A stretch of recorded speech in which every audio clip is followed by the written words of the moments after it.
Uwo mugore Priska Annie yakubise amaso umugabo Thomas Rosario mbona atangiye kumukanurira cyane, ndetse mu gukomeza kumwitegereza ubudahumbya mbona atangiye gucika intege, ari nako afatiriza ku meza. Mu gihe njye natekerezaga ko ari bya bindi byoroshye umuntu abona umuntu adaherutse kubona agatungurwa cyane, ariko ntabwo ariko byari bimeze, kubera ko ahubwo uwo mugore yatangiye no guhera aho yarafatirije ku meza atangira kurekura, bigaragaza ko intege ze zo mu maboko nazo ziri kugenda zanga kugeza ubwo aguye hasi. Njye mu kwitegereza nkabona umutima nta nubwo ukiri gutera, mpita nsakuza cyane ngo bahamagara abaganga igitaraganya, kuko niko byagenze. Ako kanya hahise hagera abaganga bigaragara ko atari abakure y'iyo kampani ya Rosario, batangira kwita kuri Priska Annie, aho batangiye kumuhereza ubutabazi bw'ibanze. Ubundi uwo mugabo w'umuganga ahita ategeka ko bamuterura bakamujyana muri infirmeri y'iyo kampani, kuko arabyizeye ko araza kumera neza. Nuko byagenze, nanjye ndi mu bamuteruye kimwe na Veneranda, tugenda tugana kuri infirmeri y'ibyo bitaro, ari nako ndi kubaza ikibazo uwo mugore abaye. Muganga ambwira ko icyo azi neza nuko atari ikintu gikanganye ku buryo ubwe bitewe nuko amubonye, ariko turaza kubimenya neza. Ako kanya Kapiteni Cedro Jeff ahita ahagera abwira bagenzi be bo muri Merine ko uwo mugore baba bamushyizeho ijisho, kubera ko nta hantu agomba kujya. Ahita nsaba ko twajyana kugira ngo umushinjacyaha atubwirire hamwe uko bimeze. Ubwo twavuye aho turi iryo vuriro turisigaho abapolisi babiri bo muri Merine, tugenda tugana ku nyubako irimo ibiro bya Chairman, mu cyumba kinini ku buryo abantu bose bari bicayemo, aho Chairman Rosario yari yicaranye n'umuhungu we Hambo ndetse na Etina, mu gihe Gemana Neira na Boneta bari bicaranye ku rundi ruhande.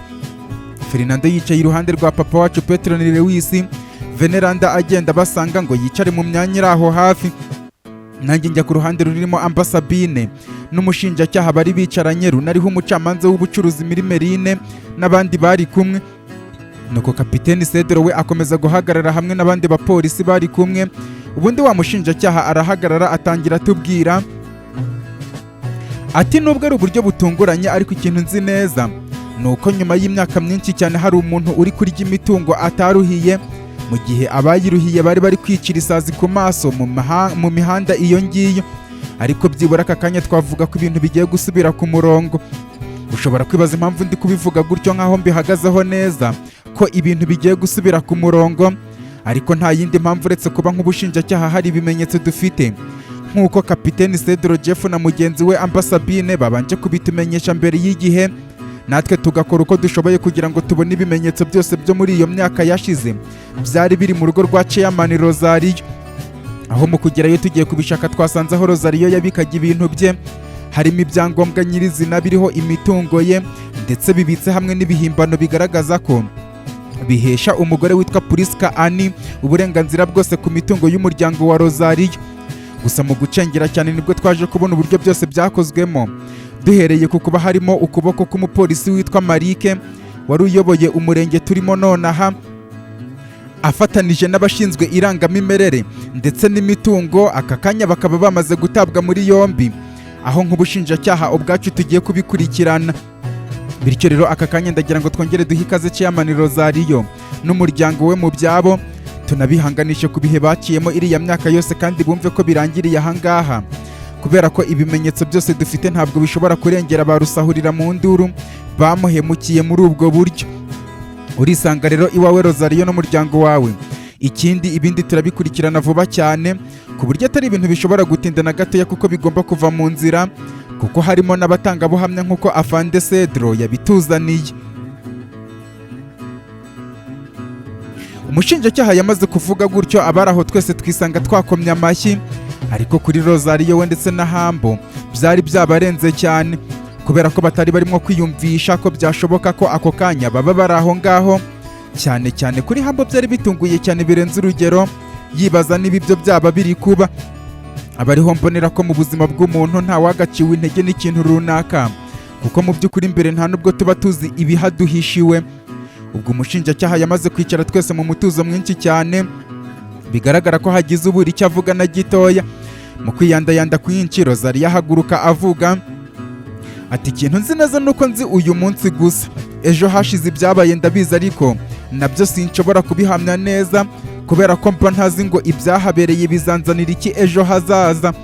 bityo aka kanya ibyo ndi kubonesha amaso yanjye nibyo nagakwiriye kuba nemeza gusa, ariko nabyo simbishingiyeho hagati kubera ko ejo hazaza bizazana impinduka ntari narigeze nitegura, aho akaba ariho baturuka imvugo ivuga ko uyu munsi ari wo tuzi gusa, nkaba ariko ndi n'umuhamya w'uko ejo icyo hampishiye ntakizi na gatoya, ariko gishobora kuba ari cyiza cyangwa se kibi, kuko igihe nari ndi uwo munsi byarabaye ko ejo nzinduka mpishurirwa ibibi, none nyuma yaho nyuma y'imyaka myinshi nongeye kubyuka mpishurirwa ibyiza. Ikirenze ibyo noneho kinatangaje, nta nubwo nari nigeze mbona n'udushashi na dukeya tugaragaza ko uyu munsi uraba utandukanye n'indi minsi yose igize imyaka myinshi cyane natambutsemo nyuma yo kubyuka mpishurirwa ibibi. Nubwo abantu atari bo bagenera abandi ibibi n'ibyiza bizababaho ejo, ariko babigiramo uruhare kugira ngo bibagereho. Kubw'iyo mpamvu ndabashimiye cyane ko mumpishuriye uyu munsi, cyane cyane uyu musore Max w'intwari cyane, kuko ntabwo nzi icyo namwitura kubera ko niwe wampinduriye ubuzima mu minsi yatambutse ubwo twakubitanaga bigezo, twebwe tutazi ko ari ahangaha bizagera, ariko kumbonaho gusa akaba ari ikintu cyahise kimparurira inzira. Namwe mwese mugaragaje uruhare rukomeye cyane kugira ngo mbe ngarutse ahangaha hahoze ari inzozi zanjye mbere yo kuhagira, na nyuma yo kuhubaka byibura aka kanya nkaba nsubiye mu nzozi zanjye, bya bindi bavuga ko nta kwiheba umuntu akiri muzima, kuko uyu munsi byazamba ariko ejo bigahinduka, ukibagirwa bya bindi byose byakubayeho. Chairman Rosario yamaze kuvuga gutyo, amaze kwicara, umushinjacyaha wo muri Merine avuga ko nta mwanya wo kwicara, bityo nk'abanyamategeko bo bakeneye ikiganiro cyihariye kugira ngo byibura babanze barebe ibyo batunganya hakiri kare, bityo tube tubahaye akanya. Uko niko yahise ahamagara Ambasabine ndetse na wa mucamanza nabo bari kumwe b'abanyamategeko bava aho ngaho.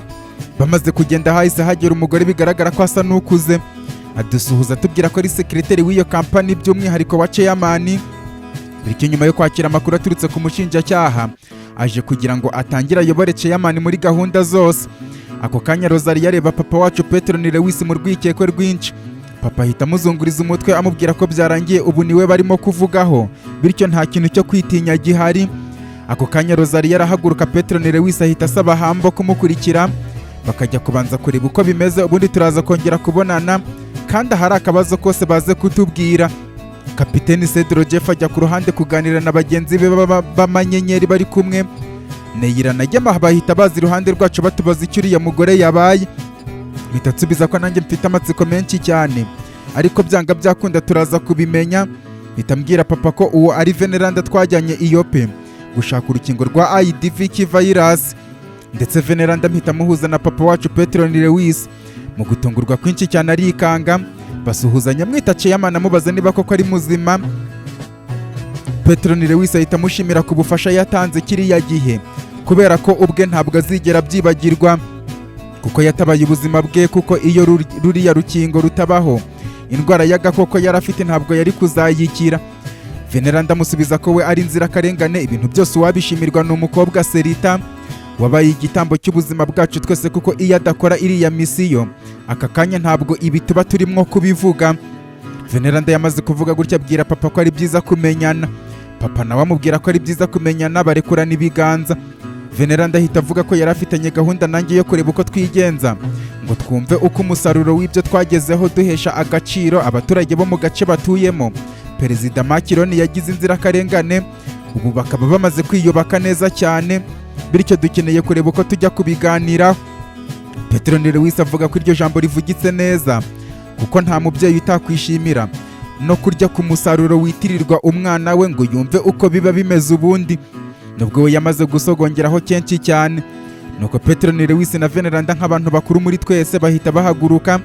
Bonita ambwira ko ari kumva amatsiko ari menshi cyane yuriya mugore ngo ni Priska Annie.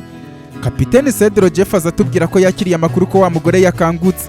Mpita musaba ko we na bagenzi be baduha akanya tukajya kumureba, kuko hari ibyo nshaka kumwibariza ku giti cyanjye. Kapiteni Jeff ambwira ko nta kibazo. Mpita ndeba Neyira, Gema, Bonita n'abandi bose turi kumwe, nsanga Fernando na Etina sinzi ibyo bahugiyemo. Ubwo twe duhita twigendera dusanga ya nyubako twamusizemo uko turi bane. Tugezemo dusanga umugore yicaye ku gatanda, ndetse abapolisi badakina bamaze kumushyiramo ipingu kare cyane. Mpita nsaba abapolisi tuhasanze ko bampa akanya gatoya nkagira ibyo mbabaza uwo mugore. birumvikana nashakaga kumubaza amakuru menshi nshobora gukoresha kuko niwe muntu wa hafi wari ufite byinshi azi kuri Rufusi kurusha na mama we.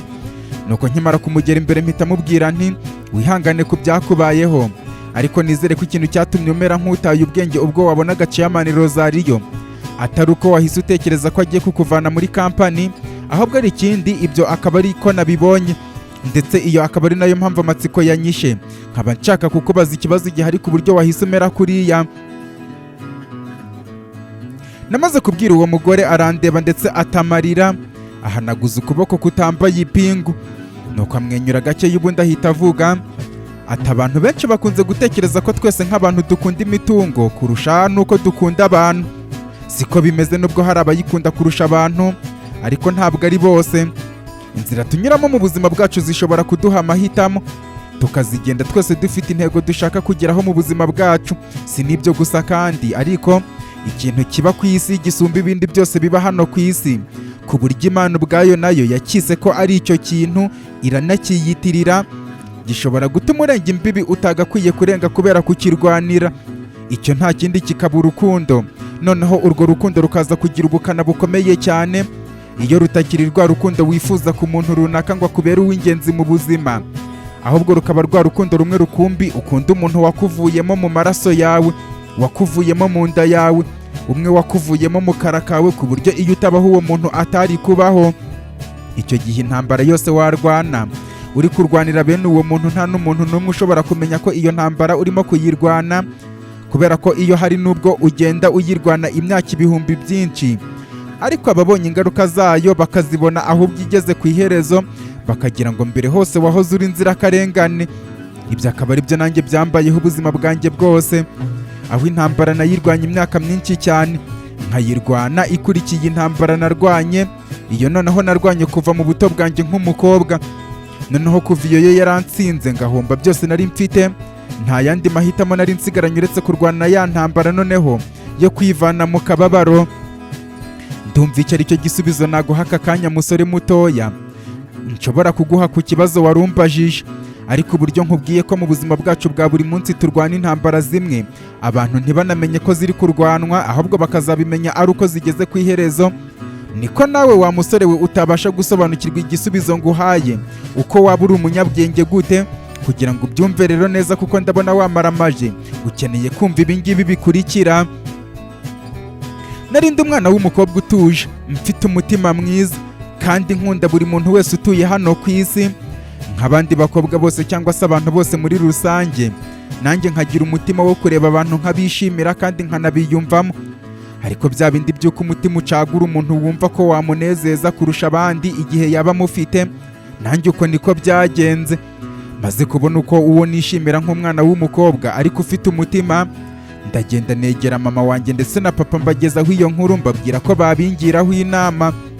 Bose maze kubibabwira barishima cyane, ariko mama wanjye we wanankundaga cyane kurusha papa ambwira amagambo yangumye ku mutima avuga ati mwana wanjye Priska, mbere yo gukora ikintu runaka uzajya ukora ibishoboka byose umenye neza ko icyo kintu ugiye kugikora kikuvuye ku mutima, kubera ko nibwo icyo gikorwa kiba kinyuze mu mucyo kurusha uko wagikora kubera ko abandi bantu wabonye barimo kugikora. Ndamusubiza nti ariko mama ntabwo nsobanukiwe, ni ukubera iki uhisemo kumbwira ayo magambo se nyuma y'uko mbagejejeho inkuru y'uko Rosario ari we musore ndi gukunda, kandi urabizi neza ko Rosario ari umusore mwiza ku buryo abantu bose bo mu giturage cyacu bamuzi neza nk'umusore w'indangagaciro, kandi abakobwa bose bari mu kigero cyacu baba bamwifuza. Rero kuba umutima wanjye waramukunze ntabwo icyo cyaba ari ikibazo. Papa ati ibyo nibyo mama wawe yakubwiraga Priska, kuko Rosario wamukunda kubera ko abandi bakobwa bamukunze, ukumva ko afite igikundiro aricyo kintu ugendeyeho nonaha. Ikindi nanone ukaba ushaka kujya mu rukundo kubera ko murumuna wawe yagiye mu rukundo n'uriya musore Riyariyo, ukumva ko nawe byanga byakunda ugomba gukora ibyo murumuna wawe yakoze, cyangwa se ukumva ko abandi bakobwa bagenzi bawe kuko baba bakunda umusore nawe ugomba kumukunda. Mama ati cyane rwose nibyo navugaga, niyo mpamvu nkubwiye ko ugomba kumva neza ko ibintu ugiye gukora ari ibintu bikurimwo neza cyane, ukareka kugendera ku bandi. Kandi rega nk'umubyeyi mba nzi umwana wanjye, niyo ntamenya byose biri ku mutima wawe, ariko mba nshaka kukwifuriza ibyiza. mpita mbasubiza nti oya mama, njyewe ntabwo nakunze Rosario kubera ko abandi bakobwa bamukunda, njyewe mukunda kubera ko ari umusore mwiza kandi mbona yazambera umukunzi mwiza tukazagerana kure. Nta nubwo nakunze Rosario kubera ko murumuna wanjye yakundanye na Riyario, kuko murumuna wanjye niwe nanjye nkaba njyewe, kandi ntabwo njyewe mugirira ishyari kuko murumuna wanjye turakundana kandi twarahiriye ko igihe cyose dukeneranye tuzajya dufashanya. Rero kuba mbabwiye gutyo rwose ntimwumve ko hari ikindi kintu ni ukubagisha inama ngo nanumve ko murabiha umugisha. Papa ati reka tuvuge ko Rosario umukunda pe, none se we ubihagazeho neza ko azagukunda? Ahubwo se uzatera intambwe ugenda umwibwirire ko umukunda, ko ari cyo kibazo? Ndamusubiza nti njyewe niba munyemereye ko nakundana na Rosario nta kibazo rwose, ndabashimiye, ibindi mubimparire kuko nzi uburyo nzatuma dukundana kandi nzakora ibishoboka byose aba ari we ubinyibwirira. Ababyeyi namaze kubabwira gutyo banyifuriza amahirwe masa, bambwira ko bazamba hafi nk'uko basezeranije na murumuna wanjye urukundo rwe na Riyario gukomeza kurushyigikira. Gusa njyewe ntabwo urukundo rwa murumuna wanjye na Riyario sinari ndushyigikiye na gatoya, kubera ko murumuna wanjye mukunda cyane kandi nkaba ntamwifuriza kukuba yajya mu rukundo n'umusore uhora avuga igisirikare n'intambara za leta umunsi ku munsi, ku buryo nabonaga ko igihe ashakanye na Riyario yarabaye umusirikare byazamubabaza cyane, kuko ntabwo bajya bahora iteka kandi abantu bakundana bagomba guhorana. Ndetse ibyo nkanakunda kubibwira murumuna wanjye mubwira ko muhangayikiye cyane, akambwira ko namara kubana na Riyario nta kindi azakora uretse kujya yimuka akajya hafi y'aho ari gukorera igisirikare, mbese akabibya kakandi kiziritse ku muhoro birangira akawuciye. Ibyo tukabiteramo urwenya mbwira murumuna wanjye ko mukunda cyane, nawe akambwira ko ankunda cyane. Icyo cyo ntabwo cyari ikintu cyo gushidikanyaho. Kuva ubwo natangiye kwiyereka Rosario wari umusore wifitiye inzozi zo kugera ahazaza heza, ku buryo iteka ryose yatabaga ari mu by'amasomo yaba ari gutekereza ibintu ashobora gukora kugira ngo azabe umukire uhambaye. Nanjye aho ari nkamusanga mubwira ko igihe azaba ari kuba umukire nshaka kuzaba ndi iruhande rwe, mbese nkajya mufasha nanamugira inama. Ibyo tukabiteramo urwenya rwinshi cyane ambwira ko ubujyanama bwanjye nta kintu yakunda kuburusha. Gusa ibyo tukabivugana igihe turi kubasha kuba turi kumwe gusa, kuko akenshi nta nubwo twabonanaga uko duhura kubera ukuntu yakundaga kuba ahuze. Noneho nyuma y'aho yatangiriye ubucuruzi bw'imyenda iciriritse mu gasoko, bwo kumufatisha cyari ikibazo gikomeye, kuko yatabaga ari ku gasoko acuruza imyenda yabaga yagiye ku mupaka gushaka imyenda iturutse mu gihugu cy'abaturanyi, mbese agahora ahuze cyane. Ku rundi ruhande niko na murumuna wanjye yari ameze neza na Riyario, ndetse umuryango wa Riyario uhereye ku babyeyi be, papa na mama be, bashiki be Magiderina ndetse na Harina, kimwe na murumuna we Simone bakamukunda cyane. Bya bindi byo mu cyaro uba usanga umukobwa uzashaka mu rugo runaka aba akundwa n'abanyamuryango b'uwo muryango w'umugabo we, kugeza ubwo natwe twatangiye kujya dusangira agahinda ko kuba abagabo bacu dukunda tutabasha kubabona, kuko na Riyario inzira zigana mu gisirikare yazitangiye muri iyo myaka ku buryo yabonekaga gake cyane. Gusa aho byari bitandukaniye n'ibyanjye nuko Riyario we yakundanaga na murumuna wanjye urukundo rwa nyarwo banarubwirana, mu gihe njyewe nakundaga Rosario ariko nkamukunda mpfiramwo imbere, ariko nkihangana kubera ko imyaka yacu yararutanaga cyane, kuko Riyario yari mukuru cyane kuri Rosario. Noneho nabibona nkavuga ko n'ubundi nibishake ibyabo bitera imbere cyane, njye na Rosario turacyari batoya cyane ku buryo tuzaba dukundana. Ibyo byose uko biri kuba ngakomeza kumukundiramo imbere, sinkamenye ko Rosario afite undi mukobwa akunda, njyewe ndaho ku ruhande gusa, ahubwo kumukunda ari byo niyubatsemo nibwira ko igihe kizagera tugakundana. Haciye igihe papa wa Riyario yaburiwe irengero, nibwo Riyario yahisemo gutangira ibijyanye no gusaba murumuna wanjye ngo amugire umugore bibanire nk'umugore n'umugabo. Birumvikana nubwo Riyario yari mukuru kuri Rosario bikampumuriza, ariko ntabwo byari bikwiyeho ko agiye gushakana na murumuna wanjye kandi ari njyewe mukuru.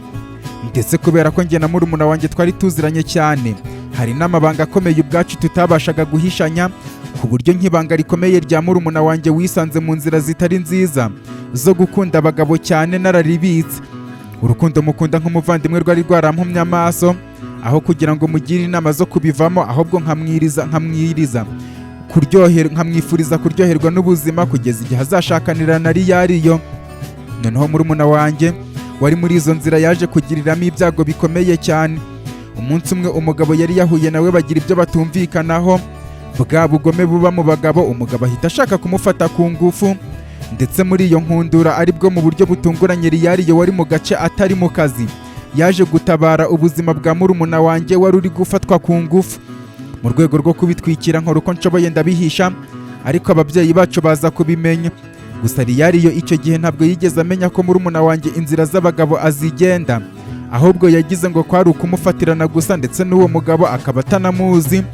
Ibyo byaje gutuma nshishikariza ababyeyi ko ikintu kijyanye no kubana kwa murumuna wanjye na Liyariyo byihuta cyane, mu rwego rwo kwirinda ko ejo hari ibyahinduka ugasanga murumuna wanjye nkunda bimugizeho ingaruka ku buzima bwe. Byarabaye ku buryo igihe kitatinze urugo rwabo bararushinga, aho umuryango wa Liyariyo wari warimukiye nyuma y'uko babuze papa babo. Ubukwe turabutaha neza cyane, murumuna wanjye mubwira uburyo mwishimiye ku rwego rudasanzwe, ambaza ibyanjye na Rozariyo aho bigeze, mubwira ko twe turacyari bato, ansiga ambwira ko njya mvuga ko Rozariyo ari we ukiri muto kubera ko njyewe ndi mukuru, n'ikimenyimenyi antanze gushaka kandi ari we muto. Murumuna wanjye mubwira ko tunarebye wasanga ari njyewe mutoya kuri we, kuko mama wanjye yabanye na papa wacu nyuma y'uko atandukanye na mama we. Murumuna wanjye agaseka tubiteramo urwenya, avuga ko kuba ari uko byagenze, ariko ntabwo bikuyeho ko ari njye wavutse mbere. Ahubwo ibyo byose ndi gushaka kuvuga ni ingingo zindengera kugira ngo nkomeze gukerereza ubukwe bwanjye na Rozariyo. Iminsi yakomeje kwicuma nanjye, ari nako ngerageza kubaka umubano wanjye na Rozariyo, ndetse igihe kiza kugera dutangira guhangayika cyane kubera ko umuvandimwe wanjye yari yaranze gutwita. Nubwo yatubwiraga byinshi bitandukanye, ariko njyewe nka mukuru we kandi dukundana bya nyabyo, nza kumubaza ikibazo cyabaye.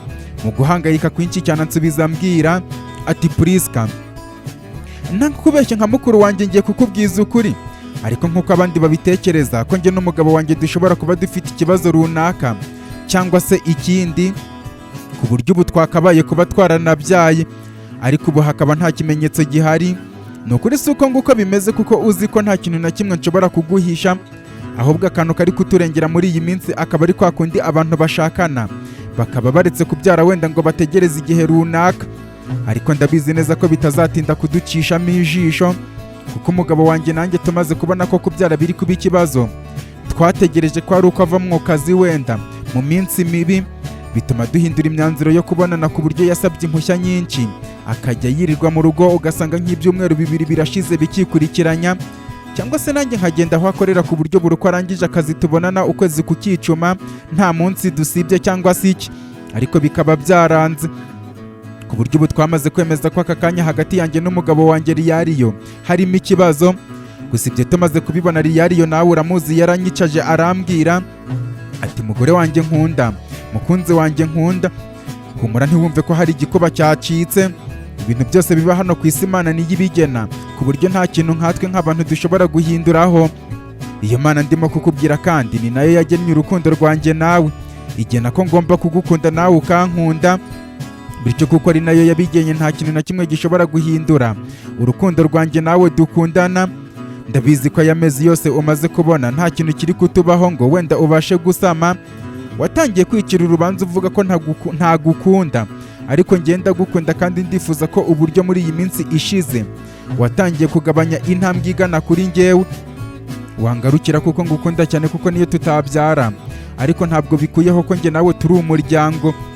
Rero reka kwishinja icyaha cyangwa se ngo wumve ko hari igikuba cyacitse. Ejo bundi nimpuguka nzategura uburyo twajya kwa muganga turebe ko twashaka igisubizo cy'ikibazo, kandi nituramuka dusanze ikibazo gihari tuzagishakira umuti urambye, ariko ndifuza ko nta gatotsi na gatoya gashobora kuvuka mu muryango wacu ku mpamvu iyo ari yo yose. Sibyo mugore mwiza?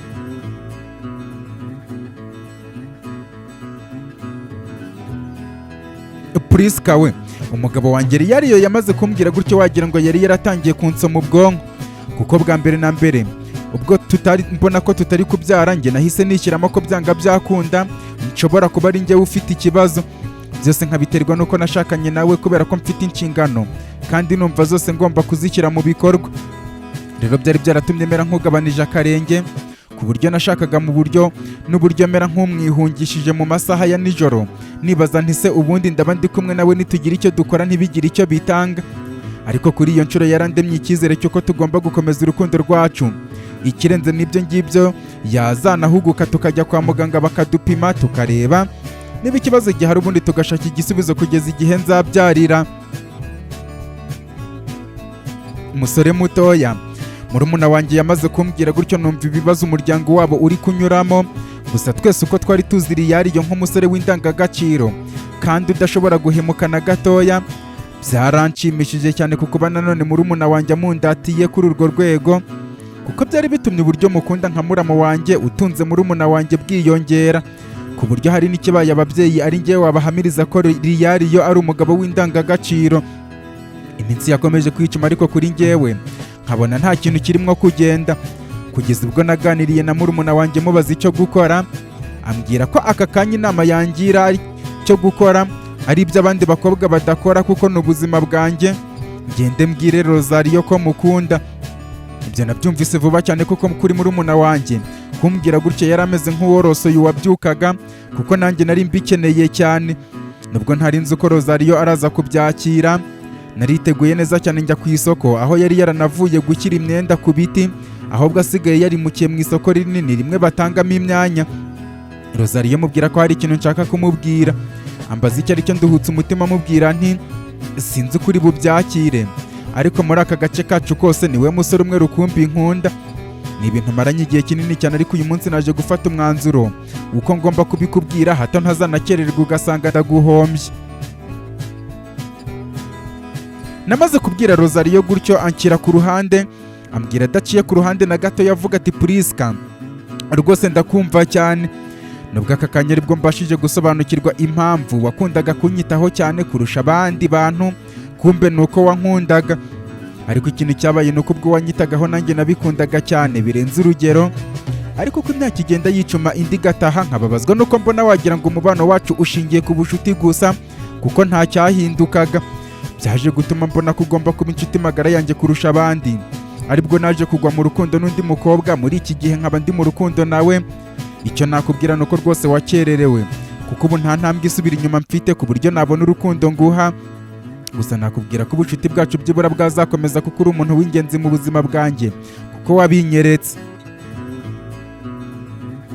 Rozariyo yamaze kumbwira gutya agahinda kasaritse umutima wanjye, ari nabwo namenye ko bya bindi byo kwishyiramo ko umusore ugomba kumwereka ibikorwa, we akazakwibwirira amagambo ko agukunda, burya bibabaza benshi cyane. Nanjye kuri iyo nshuro bikaba byari bimbayeho.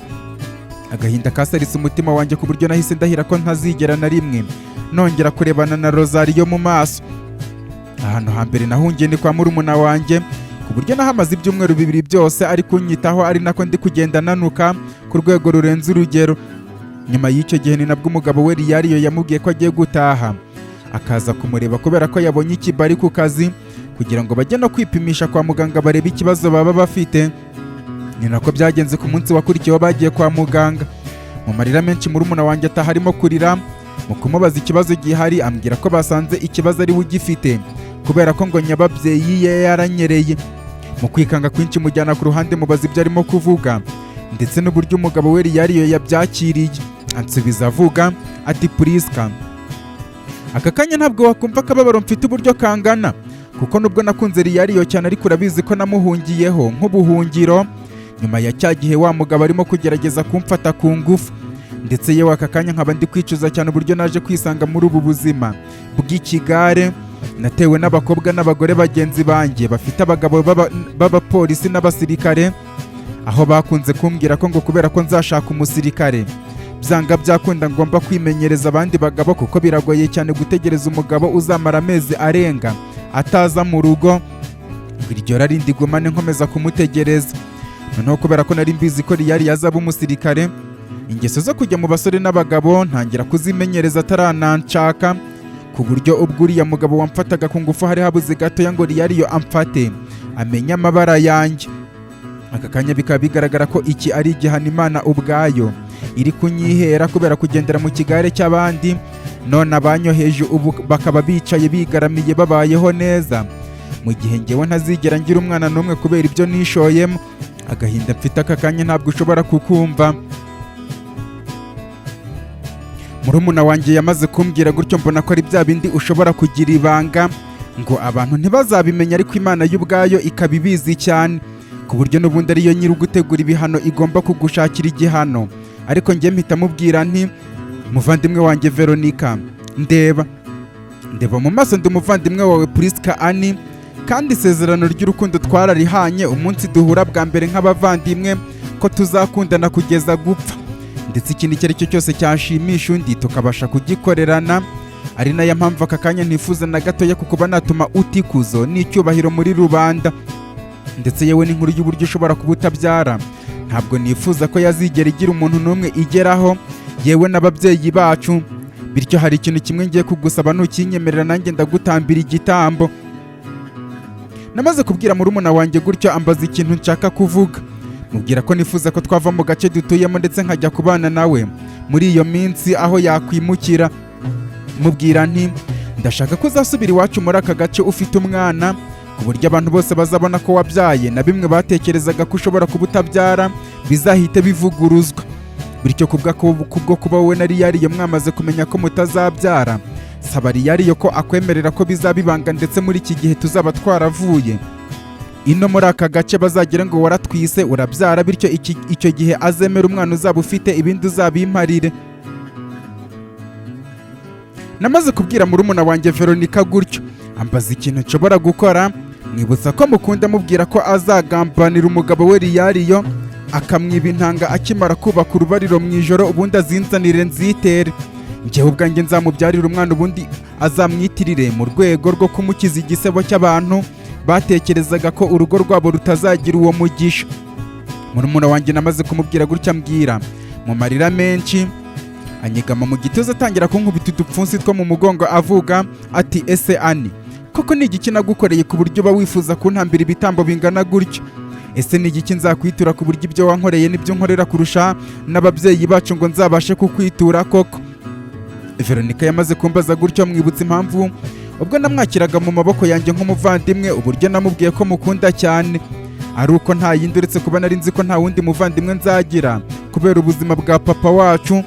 None ubwo namubonaga yankuye mu buzima bw'ubwigunge, mba umuntu ufite umuvandimwe, impano iruta izindi abantu bafite ariko badaha agaciro. Namaze kubwira murumuna wanjye gutya akomeza kurira cyane, njye nkomeza kumuhatiriza amubaza niba iyo mpano yo kumukiza igisebo azabasha kuyemera, ndetse na Riyariyo ntazigera amenya ko uwo mwana nzabyara bakamwadobuta ari njye uzaba waramubyaye. Yarabyemeye turayambirana, ndetse mu gitondo cyakurikiyeho tuzindukira ku makuru mabi ko nyirabukwe wa Veronica yapfuye, aho twagiye gushyingura bijyanira na gahunda yo kwimuka, kuko umuryango wa Riyariyo wari umeze nk'utatanye kubwo kuba barabuze papa wabo, mama wabo akaba amaze gupfa, ndetse n'abavandimwe baratatanye, aho Simone yifuzaga kujya mu gisirikare aturuka iwabo ngo azabe umusirikare. Magiderina nawe yarashatse umugabo banabyaranye kimwe na Harina, bivuze ko Riyariyo bizagorana cyane kongera gusubira muri ako gace.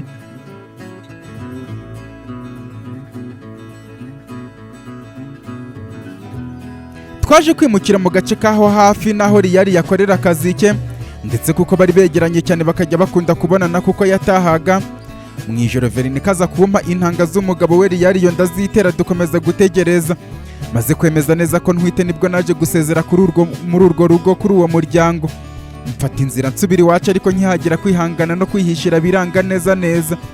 Umuntu wa mbere nifuje kubona mu maso ni umusore nakunze kurusha abandi, Rosariyo, ariko mbabazwa cyane n'inkuru yambwiye ko umuryango we n'uw'umukobwa yakunze batangiye ibiganiro bibaganisha ku gushyingiranwa.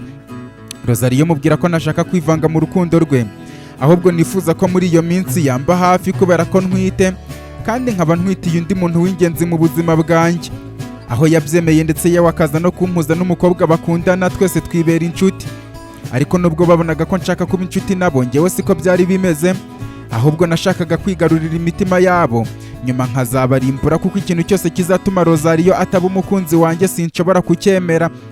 Twabayeho muri ubwo buzima, rimwe nkaba ndi kwa Rosariyo, ikindi gihe nkaba ndi kuri uwo mukunzi we n'ababyeyi be baramenya, kugeza ubwo nageze igihe cyo kubyara Rosariyo n'umukunzi we bari kumwe nanjye, baramfasha mbyara umwana mwiza w'umuhungu, aho naje kubaza murumuna wanjye izina yakwifuza ko twazita umwana ku buryo na Riyariyo ashobora kurikunda, duhitamo kumwita Rufusi, ndetse yongera kunyerurira ko Riyariyo yemeye ko ibanga bazaribika ku buryo umwana azitwa uwabo gusa. byarabaye nyuma yo kwibaruka amezi 6 umwana amuhereza umuvandimwe wanjye, aho inkuru yatashye ku musozi w'iwacu. Riyariyo na Veronika bajya kwerekana umwana ndetse nanjye ndabaherekeza. Noneho kubera ko umutwaro wari umvuyeho kandi nsohoje isezerano nagiranye n'umuvandimwe wanjye, icyari gisigaye ni ukwiruka kuri Rozariyo kugeza igihe azabera umugabo wanjye, ntitaye ku nzira zose bishobora gucamo. Aho nta kindi nakoze uretse kujya nica ubukwe bwabo, kandi ndi inshuti yabo bagakeka ibindi, kuko wagira ngo ubugome bwo gutegura misiyo zo kwica ubukwe bwabo nari narabyize no muri kaminuza, kuko nateguraga ikibombe nkagikubita bakabona giturutse nkiriya hakurya kandi kivuye kuri njyewe uri hafi yabo, ariko ntibarabukwe.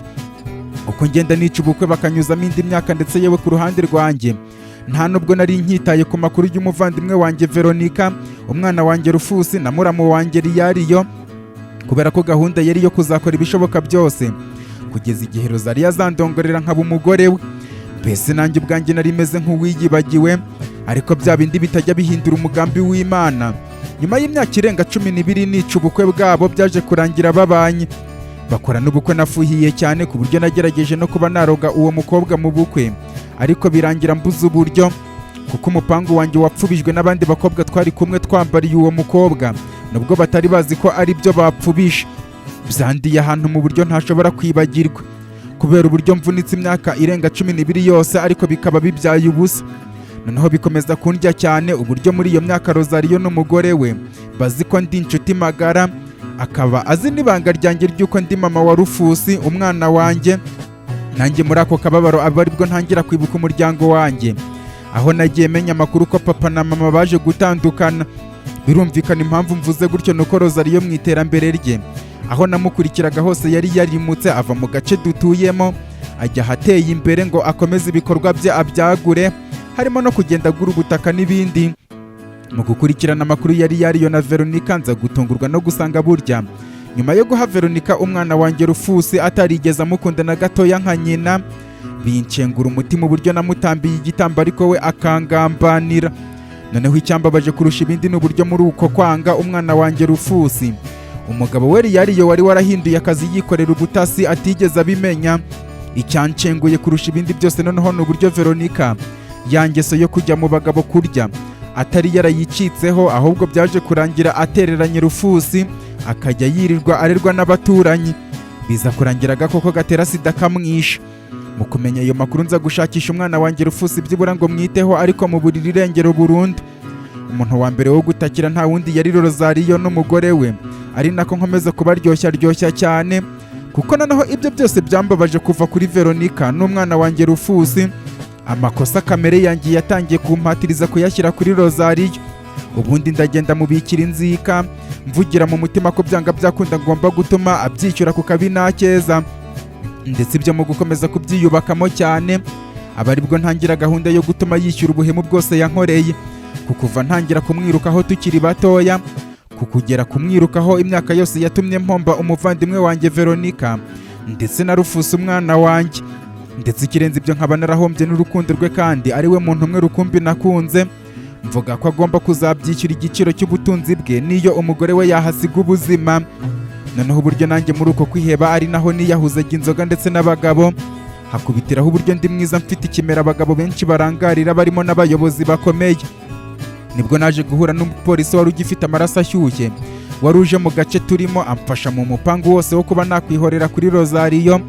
Ndetse muri izo nzira umugore we ngenda murimbura gake gake, muhereza imiti mu biryo imutera uburwayi, kugeza ubwo umwana wabo bari bamaze kubyara amaze imyaka 2 gusa yaje kuba imfubyi.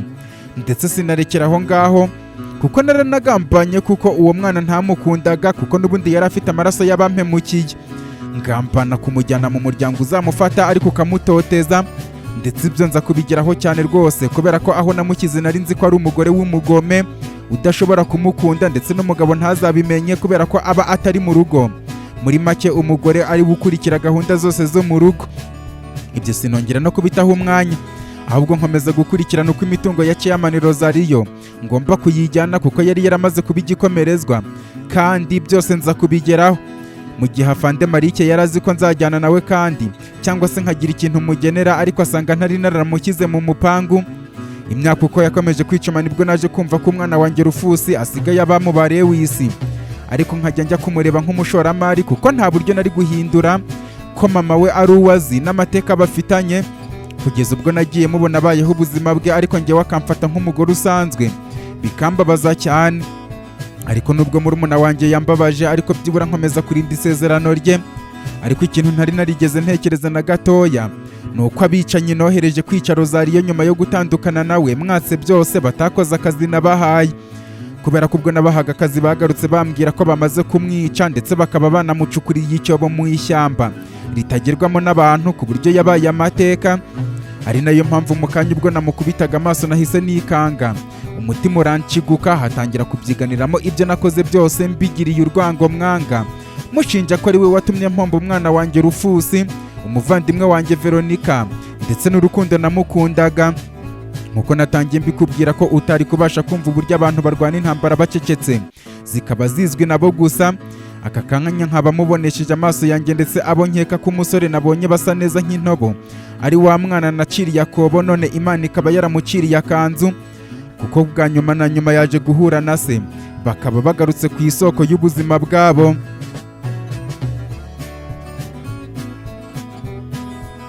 Priska Annie yamaze kutubwira gutya abo turi kumwe Gema, Neyila na Bonita bumiwe cyane, gusa nanjye nari naguye mu kantu kubera ko uburyo namutekerezaga nasanze atari ko ari cyangwa se uko uwo narinzi ko ari we si we nasanze ari we, ngendeye ku mateka ya papa wanjye yambwiye ubwo twabagira tine, kuko numvaga ko uwo mugore ari umugore w'umuturanyi Veronica mama wa Rufusi yakundaga kumusigira ubwo yabaga yagiye mu buraya, kumbe ntazi ko ahubwo ari we nyina wa nyawe wa Rufusi.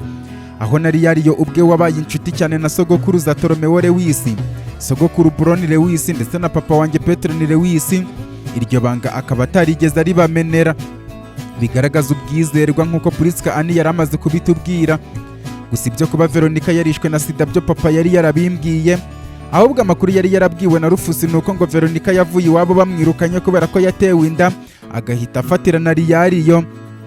Ibyo namaze kubyumva icyakora mboneraho kumenya ubuzima yaciyemo, bwa bundi bw'uko abantu twifuza ariko ibyo twifuza biba binatandukanye cyane nibyo dukeneye, byarangira tutanabibonye mu nzira nziza tugatangira kurwana intambara zidashinga, noneho ariko ku iherezo bikarangira n'ubundi tunatsinzwe, kuko iyo adashaka guharanira kwegukana imitungo ya Rozariyo ngo yice n'umugore we anajye kujugunya hambo kure cyane, wenda yari gushaka ikindi kintu akora, ariko kuri iyo nshuro byari bigeze aho ngaho.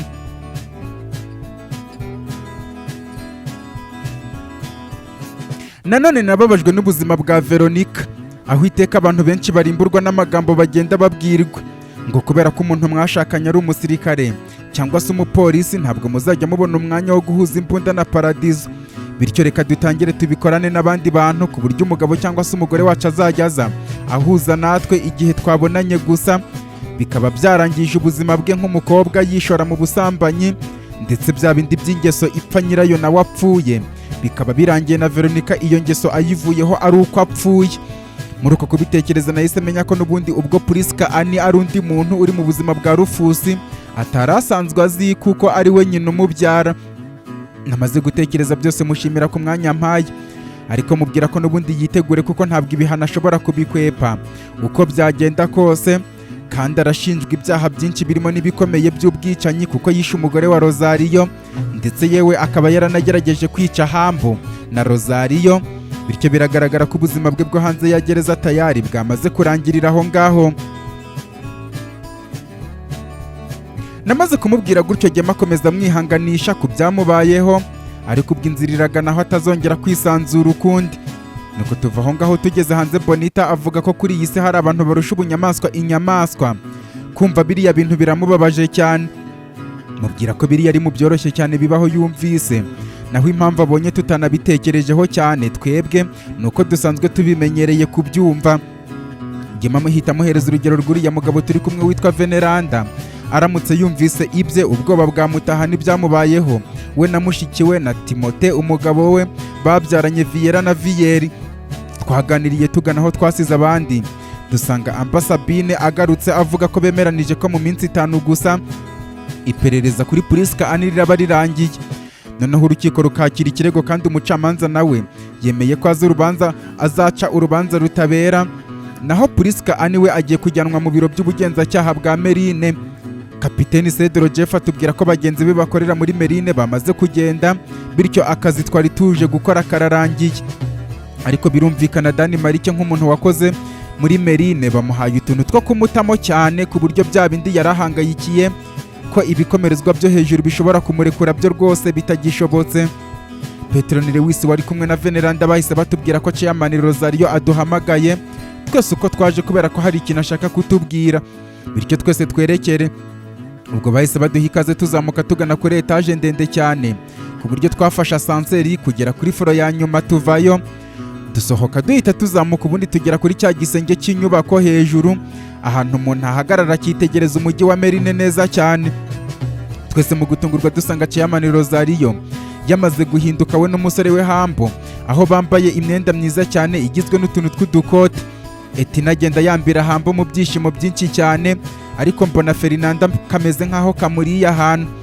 Nuko Petronile Lewis na Veneranda begera Rosario bamuhereza ibiganza, bahita bamubwira ko ahise ahinduka. Bya bindi bavuga ko aho ifaranga rikubise hahita horoha. Mu kwicara ku ntebe ziri aho ngaho, Kapiteni Jeff abaza Rosario uko ari kumva ameze, amusubiza ko atazi uko ameze ariko ari kumva akanyamuneza ari kenshi cyane, ndetse na cya cyizere yakundaga kwiyumvamo ubwo yabaga ari ku muhanda no ku mbaraza z'abakire, ubu ari kukibonesha amaso ye. Noneho ko bari kumwe n'umwana we rwose aka kanya arumva ari ibitangaza bitangaje mu bitangaza. Rosario akomeza atubwira ko naho ubundi impamvu aduhamagaye ni ukugira ngo uyu munsi tuwuryoherwe neza cyane, kandi yizeye ko nta kindi gitekerezo dufite ku gusubira mu murwa mukuru wa Kenti uwo munsi, kubera ko esheke y'ubuzima twagize ako kanya tugomba kuyiryoherwamo. Areba papa amubaza ati si byose Chairman? Nubwo Rosario ari mukuru kuri papa ariko bateye urwenya, amusubiza ko ari kumukina ku mubyimba kubera ko we ubu yamaze kwisubiza ibyo yanyazwe, none ari kumwita Chairman. Rosario amusubiza avuga ko icyo kiramutse ari icyaha ubwo natwe twakizira, kuko kuva yavuga amateka ye twatangiye kumwita Chairman atanagifite n'igitekerezo ko iryo zina zongera kugira indangagaciro ryo kuryitwa. Twese turaseka, Gema avuga ko ubwo Hambo ari agaChairman gatoya. Hambo mu masoni menshi avuga ko ubwo nanjye na bashiki banjye turi uduChairman. Gema akabaga kazana k'agaChairman. Rosario atungurwa no kumva umuhungu we Hambo wagira ngo aratuzi neza, amubaza aho ayo makuru yayakuye, amubwira amwibutsa ko ari umwana w'umuhanda bityo aba azi utuntu. Uko twari muri ibyo niko hari itsinda ry'abantu bazamutse aho turi bazanye ibyo kunywa ngo tubanze tubihereho. Kuko nari nicaye nteganye nabo, nari ndi kubitegereza neza cyane. Muri abo bantu baje sinzi uko umugore wari inyuma bigaragara ko ari umugore ukuze ariko w'umuseriveri yanyereye ipurato yari afite iriho amacupa ndetse n'ibirahure iramucika byose bigwa hasi. Ariko ngiye mbibona ko yarangaye nyuma yo kugera aho turi yandeba, kuko nari nkuyemo ingofero kubwo kuba ndi kumwe n'abantu nzi, ndetse na Petronile Lewis akadukubita amaso agahita yikanga, akaba aricyo gitumye anyerera aho ngaho. Ndetse nyuma yo kubyumva Petronile Lewis yo mu makenga yahise asubizamo ingofero vuba vuba cyane. Umugore mu kumara kugwa yamanuye amaboko ye ayafatisha hasi mu buryo bwo kwiramira, ariko amaso ye akomeza kuyaduhanga cyane njye na papa.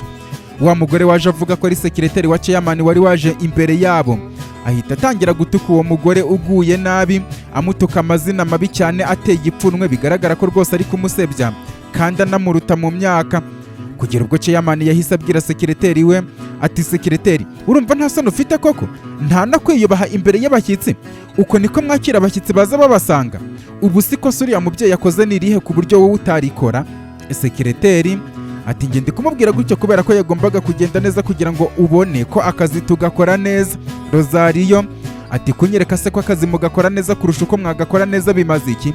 Nta no kubona ko uwo uri kubwira ari umubyeyi ushobora kuba afite abana kandi bangana nawe, mushobora kuba mungana ahubwo cyangwa se usumba gatoya koko?